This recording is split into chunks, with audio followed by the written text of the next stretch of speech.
মানিকগঞ্জ শহরের পশ্চিম দাসরা এলাকায় একটি স্বর্ণালংকারের দোকানে দুর্ধর্ষ ছিনতাইয়ের ঘটনা ঘটেছে। শনিবার গভীর রাতে অজ্ঞাতনামা দুর্বৃত্তরা দেশীয় অস্ত্রের মুখে জিম্মি করে দোকান থেকে প্রায় ২০ থেকে ২২ ভরি স্বর্ণালংকার লুট করে নিয়ে যায়। এ সময় বাধা দিতে গেলে দোকান মালিক শুভ দাস ছুরিকাঘাতে গুরুতর আহত হন। পুলিশ সূত্রে জানা যায়, রাত প্রায় ১২টা ১৫ মিনিটে পশ্চিম দাসরার স্বর্ণাকার পট্টির পাণ্ডব ভবনের নিচতলায় অবস্থিত অভি অলংকার নামের দোকানে কমপক্ষে ২ জন দুর্বৃত্ত প্রবেশ করে। তারা দোকান মালিকের গলায় দেশীয় অস্ত্র ঠেকিয়ে লকার ভেঙে প্রায় ৩৬ লাখ টাকার স্বর্ণালংকার নিয়ে যায়।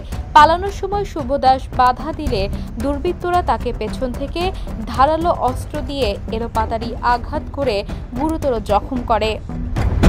খবর পেয়ে মানিকগঞ্জ সদর সার্কেলের অতিরিক্ত পুলিশ সুপার ও সদর থানা পুলিশ দ্রুত ঘটনাস্থল পরিদর্শন করেন।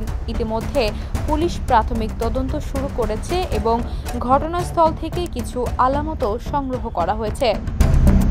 এদিকে আহত ব্যবসায়ী শুভ দাসকে স্থানীয়রা উদ্ধার করে মানিকগঞ্জ সদর হাসপাতালে ভর্তি করেছেন।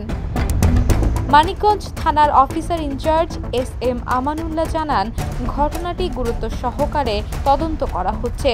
সিসিটিভি ফুটেজ দেখে জড়িতদের শনাক্ত ও গ্রেপ্তারে ইতোমধ্যে অভিযান শুরু হয়েছে। এদিকে এমন দুঃসাহসিক ছিনতাইয়ে স্থানীয় ব্যবসায়ীদের মধ্যে চরম ক্ষোভ দেখা দিয়েছে। তারা দ্রুত অপরাধীদের গ্রেপ্তার করে দৃষ্টান্তমূলক শাস্তির দাবি জানিয়েছেন। Desk report, the news.